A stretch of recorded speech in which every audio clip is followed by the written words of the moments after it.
Salut! Bienvenue dans cet iceberg de la surface de la Terre, de sa géographie. On est parti pour 2 vidéos, vous êtes actuellement sur la première et on traitera des 3 premières couches de cet iceberg. Avant d'y aller, pour ceux qui seraient intéressés par les raisons de mon absence et les raisons de mon retour, j'ai préparé une petite vidéo explicative que j'ai mise en non répertorié, le lien est dans la description. Pour les autres, habillez-vous chaudement et préparez-vous à sauter du bus, car je vous emmène avec moi dans les abysses.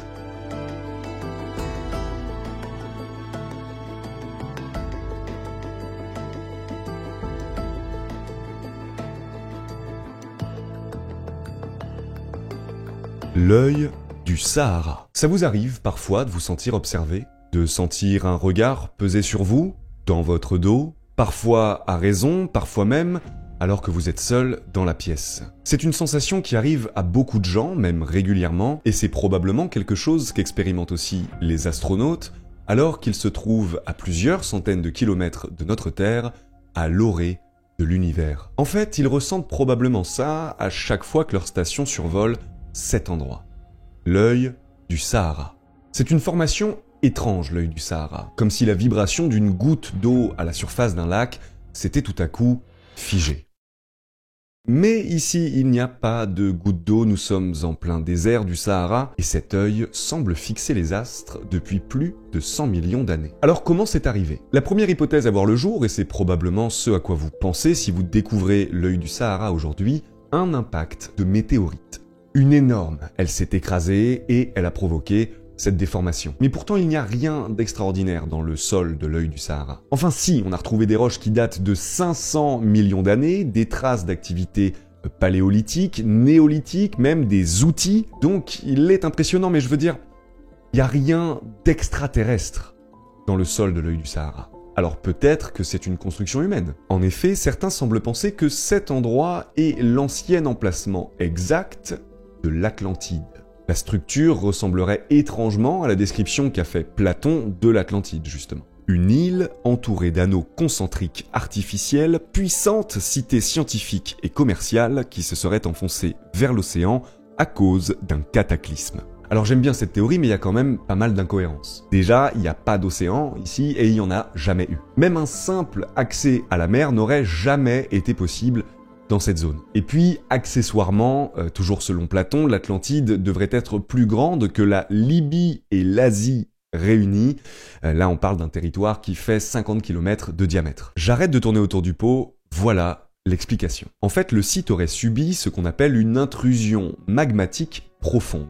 C'est un phénomène volcanique naturel, mais qui, ici, aurait été d'une intensité particulièrement violente. Une grosse nappe de magma se serait mise à monter vers la surface et à déformer le sol, créant ainsi des crêtes. Ce magma aurait été accompagné de projections d'eau brûlante qui s'infiltrent dans les roches fragmentées, les trouant comme du gruyère. Et quand il y eut trop de cavités, la formation s'est simplement écroulée sur elle-même. Le temps passe, on rappelle que ce truc date de plus de 100 millions d'années et forcément toutes les roches s'érodent, se dégradent. Mais pas toutes à la même vitesse, c'est ce qu'on appelle l'érosion différentielle, vous allez voir, c'est très simple. Ça veut simplement dire que tous les matériaux n'ont pas la même résistance à l'érosion, certains s'érodent plus vite que d'autres. Et donc il y en a qui restent visibles plus longtemps que les autres qui eux se sont intégralement dégradés. Sur ce site, on fait face à une roche qui s'appelle la quartzite, très résistante, et c'est elle qui est restée.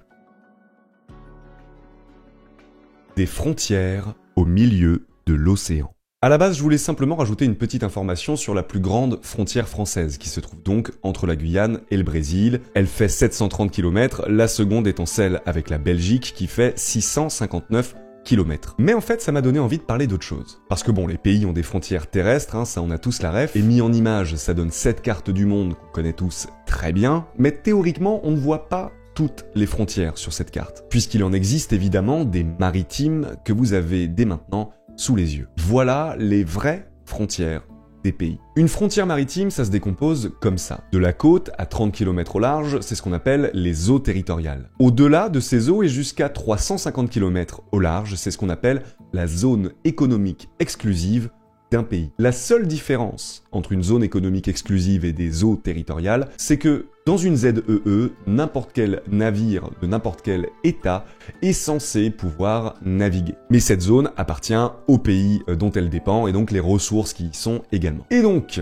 comme toute frontière, même si elles sont maritimes, et d'ailleurs surtout puisqu'elles sont maritimes, eh bien elles génèrent des tensions. Alors je pense au conflit entre le Venezuela et le Guyana, dont on parlera plus tard dans cette vidéo. Il y en a un entre Israël et le Liban, il y a aussi la Russie qui joue des coudes en Arctique pour essayer de grappiller des territoires supplémentaires truffés de pétrole et de gaz. Mais alors pourquoi je vous parle de ça? Juste pour vous le rappeler en fait, juste pour vous rappeler l'existence de ces frontières maritimes. Elles sont un enjeu capital pour tous les pays du monde, surtout aujourd'hui, donc c'est intéressant de garder un œil dessus. Et ne vous inquiétez pas, on va parler de choses bien plus obscures par la suite. Après tout, nous ne sommes encore que dans le ciel de cet iceberg.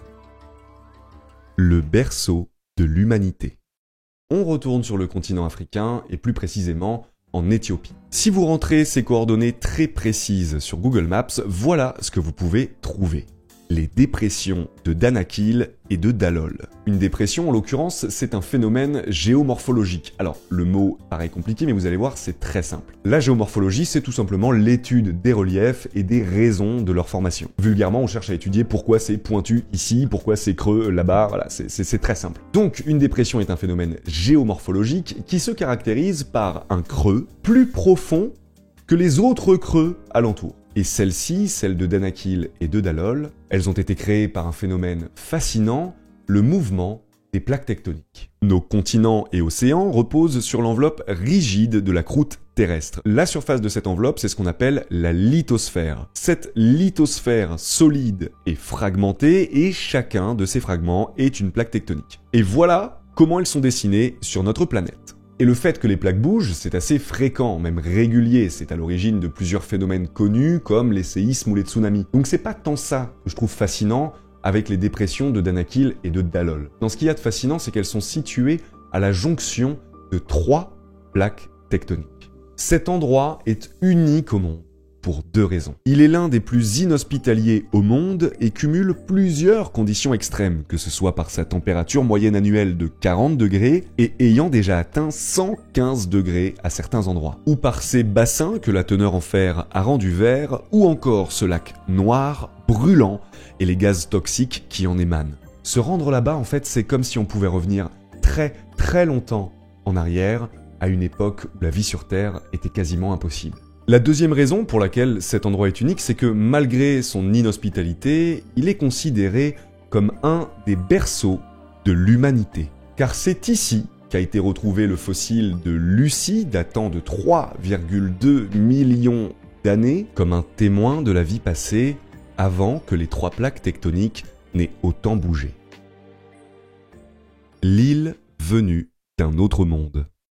La ville d'Adibo, que vous avez actuellement sous les yeux, vous ne la verrez probablement jamais qu'en photo. Ce n'est pas parce qu'elle n'existe pas ou parce qu'elle n'existe plus, ni même parce qu'elle se situerait dans un endroit tellement reculé que peu de gens pourraient y accéder. Mais parce qu'elle est située sur l'île de Socotra, au Yémen. Et cette partie de l'océan Indien, elle est tout sauf reculée.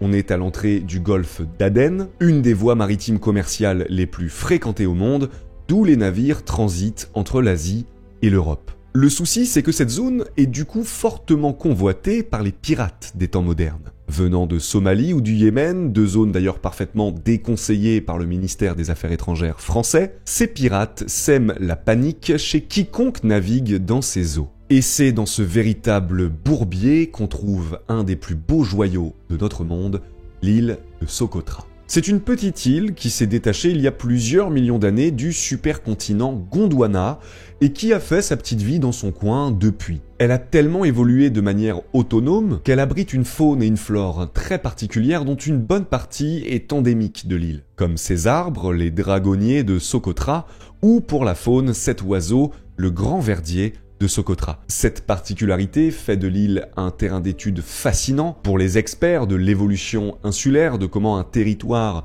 détaché de toute masse continentale peut évoluer, mais surtout un trésor pour notre patrimoine mondial. Voyage dans le futur.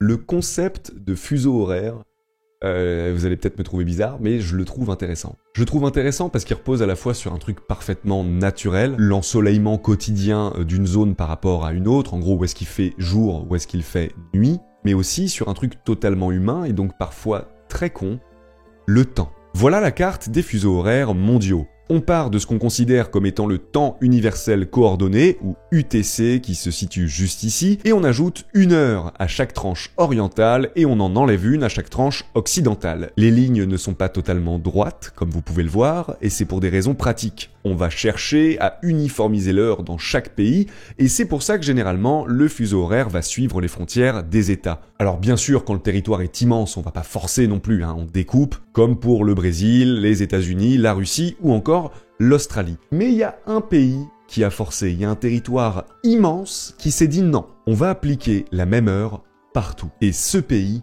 c'est la Chine. L'heure qu'il est à Pékin est appliquée pour l'ensemble du territoire chinois et c'est si absurde qu'à la frontière avec le Kazakhstan, si vous passez ce grillage, d'un coup, il est 2 heures de moins. Et encore mieux, ici, entre les États-Unis et la Russie, se trouvent 2 îles qui brisent toute logique, et c'est d'ailleurs la première entrée de la seconde partie de cette vidéo. Bienvenue sur la surface de l'iceberg, accrochez vos crans de thé et laissez-moi vous présenter les îles du temps. Perdues dans l'océan Arctique se trouvent 2 îles. Des vestiges d'une époque où une bande de terre reliait les 2 continents. Elles sont plongées dans une eau glaciale dont on peine souvent à distinguer les contours puisqu'ils sont noyés dans le brouillard. Et quand on s'en approche, tout ce que l'on peut remarquer, c'est d'immenses falaises rocheuses abruptes, hostiles. Si vous avez quand même l'envie d'en voir plus après avoir bravé les vagues paralysantes et le manque de visibilité, vous découvrirez un territoire angoissant, plat, vide. Pas un seul arbre à l'horizon. À l'est, l'île appartient aux États-Unis, à l'ouest, à la Russie. La Russie, elle, a décidé d'installer une base militaire après en avoir viré les autochtones inuits et surtout ayant constaté que ce bout de terre n'allait pas servir à grand-chose de plus. De l'autre côté des eaux sombres, la petite Diomède américaine compte 78 habitants qui vivent dans des conditions difficiles. Placées toutes 2 aux extrémités du planisphère et donc du découpage des fuseaux horaires, seuls 3 petits kilomètres les séparent et pourtant, il y a 21 heures de décalage horaire entre les 2 zones. S'il est 3 heures du matin sur la petite Diomède en Alaska, il est minuit le lendemain sur la grande Diomède en Russie. Regarder le territoire russe depuis cette petite île américaine, c'est littéralement voir dans un futur relatif. Un futur parfaitement synchronisé à son présent. Et cette information, j'ai vraiment du mal à l'assimiler, elle me fout un peu le vertige et c'est pour ça que je voulais vous en parler. Comme je vous le disais, malgré l'important décalage horaire, il n'y a que 3 km qui séparent la petite Diomède de la grande. Et ces 3 km, ils sont hautement symboliques puisqu'ils représentent la seule frontière entre les États-Unis et la Russie. En 1987, à la fin de la guerre froide, la nageuse américaine Lynn Cox traverse ces quelques kilomètres à la nage. Et c'est à ce jour la seule personne à l'avoir fait. Et il faut se rendre compte du défi impensable qu'est cette traversée. L'eau glace le sang, freine la respiration. Les vagues étouffent et paralysent.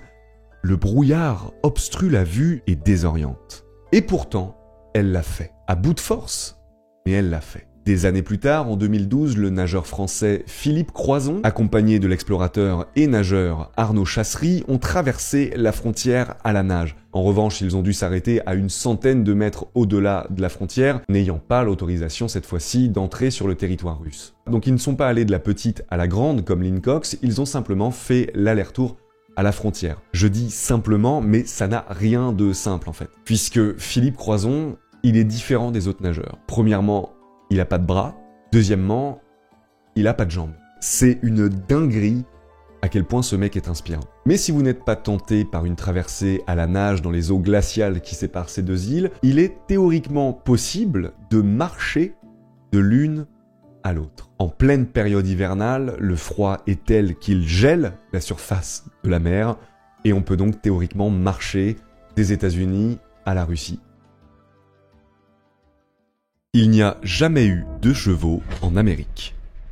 C'est une hypothèse très répandue dans le monde occidental qui suppose qu'avant l'arrivée des Espagnols des Anglais sur le continent, il n'y avait jamais eu de chevaux là-bas. Une hypothèse qui paraissait plutôt solide et qui du coup remettait totalement en question le lien étroit entre les peuples amérindiens et les chevaux. Mais finalement, l'histoire est un peu plus complexe que ça. Déjà, dès la préhistoire, l'ancêtre du cheval moderne est présent sur le continent américain. Donc en fait, je pourrais m'arrêter là, c'est déjà débunké. Au nord, des fossiles de plusieurs espèces différentes datant de cette lointaine époque ont été retrouvés. Notamment une espèce endémique à l'Amérique du Nord et aujourd'hui éteinte. D'autres espèces ont dû être amenées par des nomades depuis l'Asie lorsque l'actuel détroit de Bering était encore la Béringie. Et les spécialistes ont suivi ces traces jusqu'en moins 10 000. À partir de là, plus rien. Ce qui laisse les scientifiques supposer d'une extinction totale, massive, de l'espèce. Car les traces suivantes qu'on retrouvera de l'existence des chevaux sur le continent américain,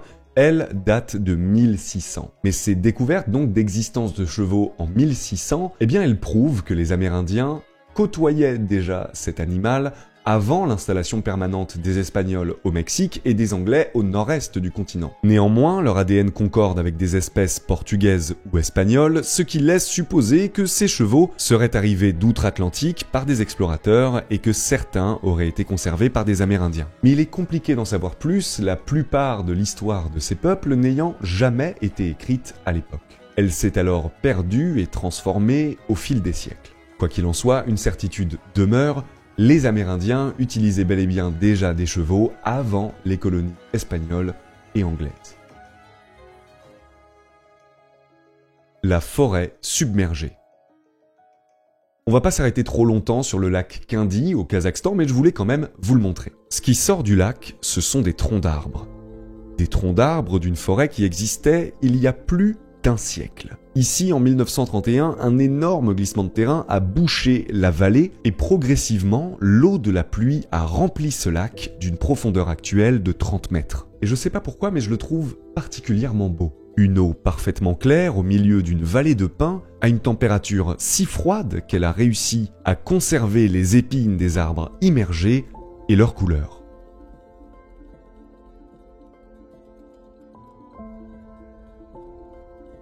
L'île des Faisans. On va revenir un peu sur les frontières françaises, après avoir expliqué que la plus longue était donc entre la Guyane et le Brésil, parce que j'ai découvert une île particulière que certains d'entre vous connaissent déjà probablement, l'île des Faisans. Il n'y a pas grand-chose sur l'île des Faisans. Il y a des arbres, un monument, et c'est à peu près tout. Mais c'est pas grave, parce que c'est pas tant ce qu'il y a dessus qui est intéressant, mais plutôt l'endroit où elle se situe. Juste là, posé au milieu de la Bidassoa, un fleuve qui marque la frontière entre la France et l'Espagne. Alors ça arrive très souvent qu'un fleuve serve de frontière entre deux États, ces cours d'eau sont même généralement des frontières en eux-mêmes. Typiquement, à l'est de la France, une partie de notre frontière avec l'Allemagne, c'est un bout du Rhin. Autre exemple, la rivière Prout, qui sert de frontière entre la Moldavie et la Roumanie. C'est très simple avec les fleuves et les rivières, c'est comme si la nature elle-même avait tracé les contours de nos frontières. Et quand on choisit un fleuve comme frontière, eh bien la plupart du temps, on va la dresser au milieu du fleuve. Mais comment on fait quand un morceau de terre est situé pile au centre du fleuve ? Eh bien, puisque les rapports entre la France et l'Espagne sont plutôt corrects, et aussi puisqu'il n'y a rien d'intéressant sur cette île, on la partage. Et pas en la coupant en deux comme un gâteau, mais en se l'échangeant régulièrement. Cette garde partagée d'un territoire entre deux États, on appelle ça un condominium. Et donc, tous les 6 mois, la France et l'Espagne s'échangent la souveraineté de l'île. Pour éviter un bourbier administratif, personne n'y réside, et c'est de toute manière un territoire que peu de gens visitent. Pour 2 raisons. La première, c'est que les excursions touristiques sur l'île sont rares. Et la seconde raison, la principale d'ailleurs, c'est surtout que tout le monde s'en fout de l'île des Faisans. Ce qu'il y a d'intéressant avec l'île des Faisans, c'est son existence, ce partage de territoire entre 2 pays. Pas la petite pierre dessus qu'il représente. Un autre exemple contemporain d'un condominium se trouve entre le Congo-Brazzaville et le Congo-Kinshasa. Le fleuve Congo est jonché d'îlots, notamment au niveau de la frontière entre ces 2 pays. Et ces micro-bouts de territoire appartiennent à l'un et à l'autre conjointement. Alors j'ai pas trouvé d'informations sur l'administration de ces territoires, est-ce qu'ils se les échangent tous les 6 mois comme la France et l'Espagne? Je n'en sais rien, mais en tout cas l'île des Faisans et ses îlots sur le fleuve Congo font partie des derniers condominiums terrestres contemporains. Le pays le plus chanceux du monde.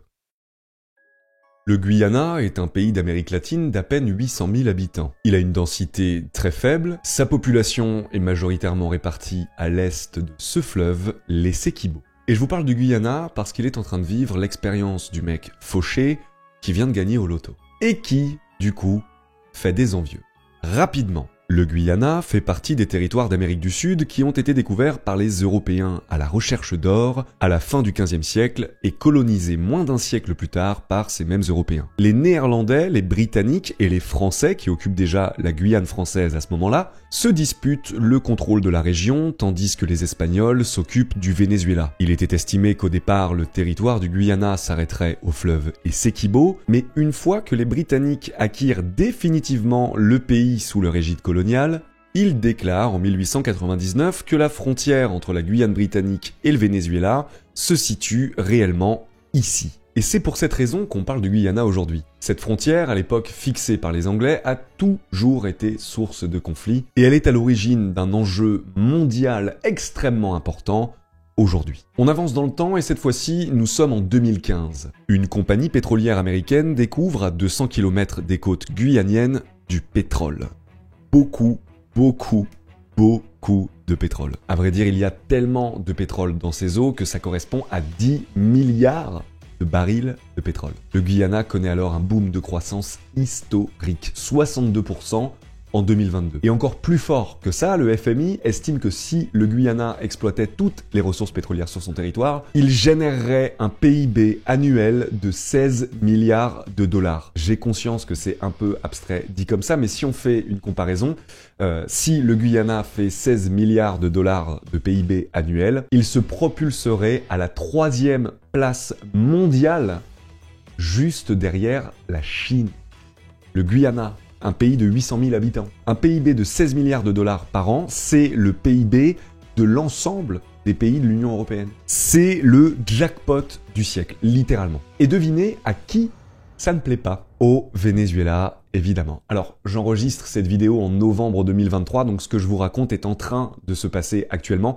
Donc, je n'ai pas encore l'issue de la situation. Toujours est-il que le Venezuela, il aimerait bien avoir ses ressources pour lui, et partant du principe que cette frontière actuelle entre lui et le Guyana, c'est un truc que les Anglais ont mis en place il y a fort longtemps, et c'est absolument pas légitime, le Venezuela prépare un référendum à l'encontre de sa population pour prendre la température, mais surtout, il prépare des opérations militaires au niveau de la frontière. Le territoire qu'il revendique est gigantesque, en plus du coup d'être très riche, et du coup le Guyana a saisi l'ONU et la Cour internationale de justice pour tenter d'arrêter le Venezuela avant qu'il soit trop tard. L'Arctique n'est pas un territoire. Je vais pas m'étaler trop longtemps sur cette entrée, surtout que vous allez voir, on y reviendra plus tard, quand on sera totalement immergé dans les eaux glaciales de cet iceberg. L'Antarctique, c'est un continent, normalement il n'y a pas de problème, tout le monde a la ref, c'est une étendue de terre entourée d'eau. Et c'est le continent le moins peuplé du monde, puisqu'à peine 100 personnes y vivent au long de l'année, principalement des scientifiques internationaux. L'Arctique, en revanche, c'est tout autre chose. Vous savez combien de personnes vivent en Arctique? 4 millions.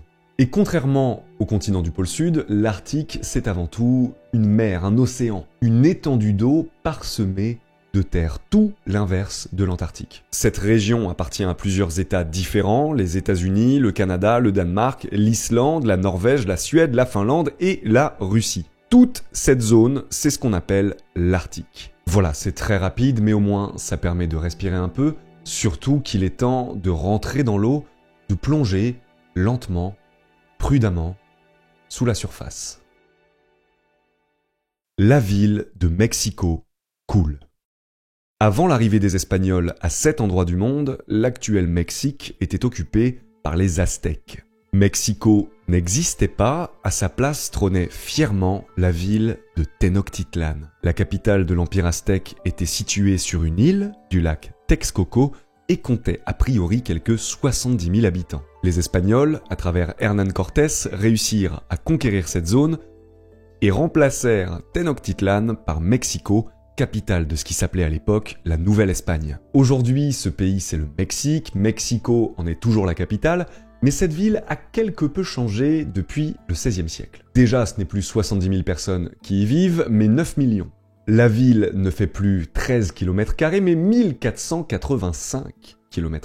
Et le lac Texcoco, au milieu duquel elle a été bâtie, a disparu. Il a été quasi intégralement drainé pour empêcher des inondations et faciliter le développement de la ville. Mexico est donc bâti sur un lac asséché, il n'y a plus d'eau, et pourtant, la ville coule. Ou plutôt, elle s'enfonce dans ce sol meuble à une vitesse plutôt impressionnante, 11 mètres au cours du dernier siècle. Les raisons de ce naufrage sont multiples et paraissent toutes irréversibles. L'eau restant sous la terre de cet ancien lac est pompée massivement pour approvisionner la ville, renforçant l'instabilité du sol, le trouant comme du gruyère. Ce phénomène est renforcé par l'activité sismique de la zone, influencée par le mouvement de 3 plaques tectoniques. Tout semble fait pour que Mexico s'enfonce à jamais, et la ville n'a pas l'air ralentie par cette crainte, laissant présager le pire. Et j'en profite rapidement pour vous dire que demain sort le premier reportage sur ma chaîne YouTube, à la rencontre d'une artiste qui a changé la face de la société à travers son art. C'est du très lourd, ça sort demain, et j'espère que vous serez au rendez-vous. Les pierres qui bougent toutes seules. Dans la vallée de la mort, en Californie, existe un endroit unique appelé le Racetrack Playa. Le vestige d'un ancien lac complètement asséché, n'ayant laissé derrière lui qu'une vaste plage argileuse à 1130 mètres d'altitude, cernée par les montagnes qui bordaient autrefois l'étendue d'eau. Il n'a pas l'air très intéressant comme ça, mais un phénomène très particulier se passe là-bas. Des pierres, parfois même de 300 kilos, bougent d'elles-mêmes. Elles se déplacent, laissant derrière elles une légère tranchée dans l'argile, preuve de leur passage. Pendant des années, ce phénomène reste inexpliqué, principalement parce que tout le monde s'en fout, ou du moins parce que personne ne trouve ça suffisamment intéressant pour y consacrer une grosse partie de sa carrière, par peur d'être pris pour un fou. Alors on ne s'en occupe pas vraiment. Ici, les cailloux se déplacent, et c'est comme ça. Mais un jour, Richard Norris, un océanographe californien, en a eu assez, et il décida d'entamer ce qu'un de ses confrères qualifiera comme l'expérience scientifique la plus ennuyante jamais réalisée. Ils allaient placer des GPS sur des cailloux et attendre.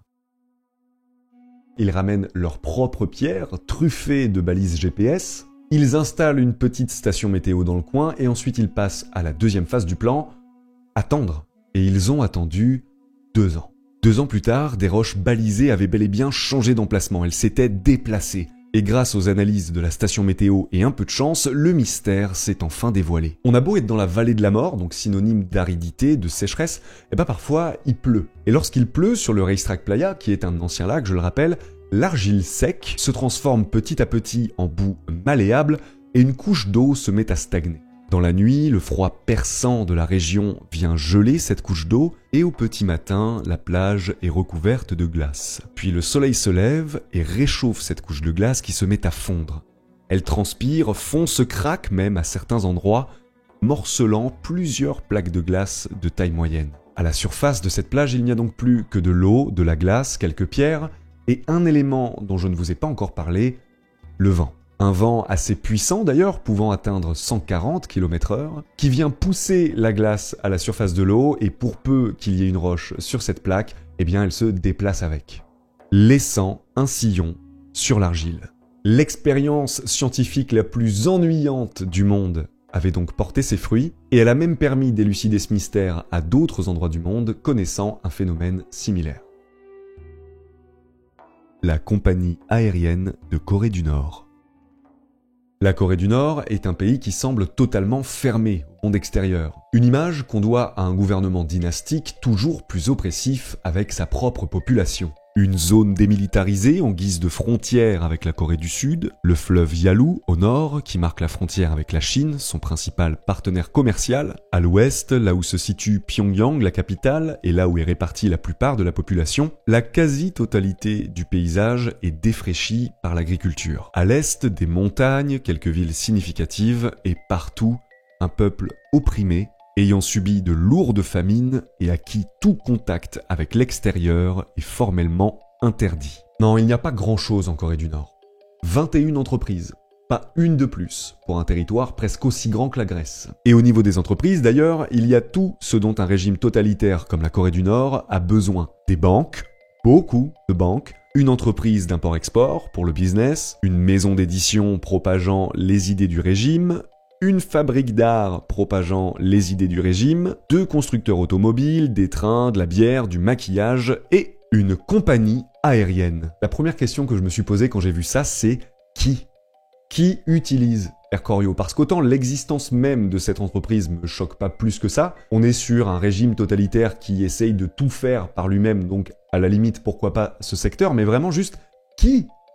C'est pour qui Air Koryo? Déjà, sans grande surprise, cette compagnie s'occupe surtout de vols intérieurs. Il y a quand même des connexions avec la Chine, notamment à Pékin, et une ligne qui relie ou reliait Vladivostok en Russie. Ils ont quelques bureaux en Chine et en Russie, comme celui-ci, voilà, pas de doute, c'est nord-coréen, et a priori une à Berlin, mais j'ai pas réussi à en trouver une trace évidente. Par contre, en cherchant des informations sur la compagnie, je suis tombé sur 2 choses intéressantes. La première, c'est le site internet de l'aéroport de Pyongyang. Pas de doute, là non plus, c'est nord-coréen. Le site est buggé, il y a des onglets qui ne servent à rien, genre celui des arrivées, celui des départs, celui des hôtels, celui des liens vers l'office de tourisme et des informations du gouvernement. Ah non. Non, eux fonctionnent en fait. La deuxième chose intéressante que j'ai trouvée, c'est ce site Flight Report. Un site internet où n'importe qui peut laisser des photos et des écrits de ses voyages en avion à travers le monde. Et là, bingo, il y a un Français qui s'est chauffé à voyager sur tous les avions de la flotte de Air Koryo il y a 10 ans. Vraiment, il les a tous faits. Il décrit tout, il poste des photos, vraiment c'est fascinant. Moi-même quand j'ai découvert le site, j'ai failli passer la soirée devant, puis je me suis rappelé qu'il fallait faire une vidéo, mais je vous invite quand même à aller checker ses commentaires. Moi perso, ça m'a hypnotisé. Et peu importe les photos que tu regardes, il n'y a jamais vraiment de Nord-Coréens dans l'avion, à part l'équipage évidemment. Sur un cliché, cependant, on peut voir quelques passagers nord-coréens, mais voilà ce que l'auteur en dit. Donc des acteurs ou des chanceux, on saura jamais vraiment. Et puis, ces infos datent de 2013. Plus de 10 ans se sont écoulés depuis et l'activité de la compagnie semble avoir grandement ralenti depuis le Covid. En 2023, le premier vol commercial d'Air Koryo en 3 ans atterrissait à Pékin. Aucun touriste, on peut évidemment s'en douter. Mais si un jour vous vous retrouvez à l'aéroport de Pékin, regardez attentivement les départs et les arrivées et vous pourriez peut-être apercevoir un avion nord-coréen. L'océan Pacifique rétrécit. Bon, normalement vous êtes au courant, nos continents n'ont pas toujours ressemblé à ce qu'on connaît aujourd'hui. Selon les études scientifiques jusqu'à ce jour, la surface de notre planète aurait ressemblé à ça, ça, ça, ça et ça. Donc il serait complètement insensé d'imaginer que le monde comme on le connaît aujourd'hui soit définitif. En effet, il va continuer à changer lentement mais sûrement. La modification actuelle dont j'ai envie de vous parler, c'est la réduction de l'océan Pacifique. On a parlé des plaques tectoniques plus tôt dans cette vidéo, donc je pars du principe que vous l'avez toujours en tête. La Terre et l'eau reposent sur une croûte du manteau terrestre, cette croûte est fragmentée et ces fragments sont des plaques tectoniques. Et ces plaques se déplacent, et quand elles se déplacent, eh bien elles bougent inévitablement ce qu'il y a dessus. Donc les océans avec. Et le Pacifique, en l'occurrence, ça fait un moment qu'il rétrécit. La plaque pacifique sur laquelle il repose est en train de glisser lentement sous la plaque eurasienne. Il aurait commencé à rétrécir dès l'époque des dinosaures et depuis, sa taille diminue de quelques centimètres chaque année, tandis que l'Atlantique, lui, grandit. Et même si j'aurais rêvé vivre suffisamment longtemps pour voir les États-Unis avoir des frontières terrestres avec la Chine et la Russie, malheureusement pour moi, ce phénomène très réel n'est pour autant pas prévu d'arriver complètement avant 200 voire 300 millions d'années. Alors sur la gueule que ça pourrait donner à la surface du monde, il y a plusieurs théories. La nouvelle Pangée, qui rendrait les voyages en Antarctique bien plus simples, la Pangée ultime, ma préférée, celle qui a une gueule de map de civilisation 6 avec une seule mer intérieure autour de laquelle on viendrait tous squatter comme des zèbres autour d'une oasis. L'Orica, qui permettrait à l'Australie de nous transmettre tous ces animaux mortels et dangereux pour l'homme, et l'Amasia, où tous les continents se sont regroupés au niveau du pôle Nord, laissant l'Antarctique plus isolé que jamais. Des îles artificielles contre le réchauffement climatique. Le réchauffement climatique cause plusieurs problèmes à la surface de la Terre, dont celui qui nous intéresse aujourd'hui, la montée des eaux. Pour la faire courte, réchauffement climatique égale fonte des glaces continentales, donc ça rajoute de l'eau dans l'eau. Et en plus, la chaleur progressive que subit la surface de la Terre vient dilater cette eau. Donc il y en a plus et elle prend plus de place. L'élévation des océans, c'est donc une réponse au réchauffement climatique. Et cette réponse, elle met beaucoup de temps à venir. On peut même l'attendre plusieurs siècles après l'événement qui l'a déclenché. Ce qui voudrait dire que les répercussions qu'on subit aujourd'hui ne seraient qu'un début, et que même si on prenait des mesures radicales, automatiques pour enrayer le phénomène, sa latence et son inertie feraient que les températures continueraient quand même à augmenter tout au long du millénaire. J'ai un peu cassé l'ambiance, mais en même temps nous approchons dangereusement des profondeurs de cet iceberg. Alors, continuons. Dans ce contexte, au milieu de l'océan Pacifique s'élève un cri de détresse de tout un peuple, de tout un territoire, les Maldives. Plus d'1 millier d'îles composent l'espace terrestre des Maldives, et la plupart ne dépassent pas plus d'1 mètre le niveau de la mer. Les Maldiviens, peuple de la mer, sont en réalité sur un navire qui coule, et qui coule bien plus vite que celui des autres. Le temps leur est compté avant qu'une vaste majorité de leur territoire soit totalement engloutie, et aussi écœurant que cela doit être pour eux qui ont plus de 2500 ans de culture insulaire et de lien avec l'océan, ils sont bien obligés de s'y préparer. Dès 1997, le gouvernement décide d'agrandir une île un peu plus haute que les autres, afin de loger une partie de sa population déjà sous le coup de la montée des eaux et de l'urbanisation grandissante de son territoire. Le tourisme est en plein boom. Et il faut à peine quelques dizaines d'années à Malé, la grande ville, pour connaître une transformation économique qui aurait pu prendre plus d'1 siècle. Le développement fut si rapide qu'il a même causé un sérieux problème de déchets. Pour le moment, les déchets de la capitale, par exemple, sont simplement transportés par bateau sur une autre île à quelques kilomètres de là. Et même s'ils exportent certains déchets en Inde pour les recycler, la plupart finit directement incinérés sur l'île. Mais bref, revenons-en à ce gouvernement qui cherche un nouveau territoire. C'est l'île d'Ulu-Malé qui est choisie pour sauver une partie de la population. Problème, elle n'est pas très grande. Solution, on va l'agrandir avec des millions de tonnes de sable que le gouvernement prélèvera directement dans des lagons peu profonds à proximité de la capitale. Ils ont raclé le fond de leur lagon, abîmant irréversiblement les récifs coralliens et les écosystèmes qui s'y trouvent. Une fois l'île construite, on y ajoute 16 buildings pour loger efficacement 50 000 personnes sur un si petit territoire, et le tour est joué. Le souci, c'est que cette solution est temporaire, la montée des eaux menace quand même cette île. Alors, il prépare une nouvelle île artificielle surélevée également, mais aussi la construction de 5000 maisons flottantes. Et c'est peut-être un jour tout ce qui restera des Maldives, car leur président assure qu'une montée totale de température de 2 degrés signera la mort de ce territoire, et ces 2 degrés, selon le GIEC, arriveront au cours de notre siècle. La ville fantôme.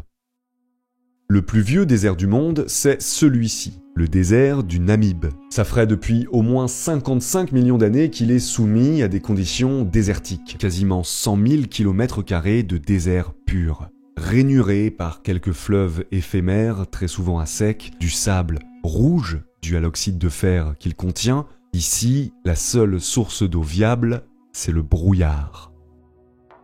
Il n'y a rien ici, rien qui donne envie de s'y installer, et pourtant. Ça vous parle, ces photos? Des maisons entières, englouties par le sable, des constructions humaines abandonnées que la nature semble vouloir faire disparaître. Une véritable inondation solide et inéluctable. Bienvenue dans la ville de Kolmanskop. Ce sont des colons allemands qui l'ont créée en 1908, car eux avaient vu quelque chose d'intéressant dans cette zone. Du diamant. Beaucoup de diamants. Bon, ils ont vu des autochtones aussi, les héréros, mais on parle d'un pays européen au début du XXe siècle, donc évidemment, ils les ont soit tués, soit réduits en esclavage. Mais cet espoir de richesse, ces mines de diamants, ont donné envie aux Allemands d'y mettre le paquet. Et d'installer plus de 400 personnes sur le site, de construire des habitations faites pour rester, et même d'y bâtir un hôpital. Cet hôpital fut d'ailleurs le premier du continent africain à être équipé d'une machine à rayon X, d'un scanner. C'était surtout pour vérifier que les mineurs n'avalaient pas de diamants en loose day, mais la fin justifie les moyens.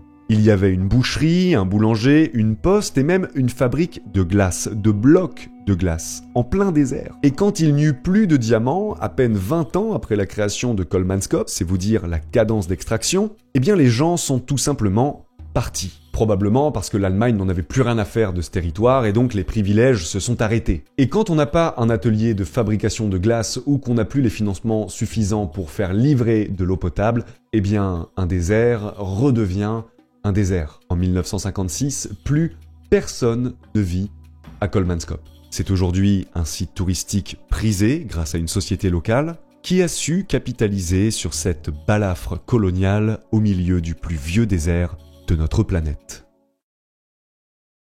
Voilà, c'est la fin de la première vidéo de cet iceberg sur la surface de la Terre. Dans la prochaine vidéo, on s'intéressera aux deux dernières parties, les eaux profondes et les abysses. Et on va creuser certains des secrets les mieux gardés de notre planète. Merci à tous d'avoir regardé cette vidéo. Demain sort donc le reportage au Mexique que nous avons fait avec une boîte de production. Et suite à ce reportage, on se reverra derrière très vite pour la deuxième partie de cette vidéo. Prenez soin de vous, on se dit à très bientôt ici ou sur Twitch. Ciao!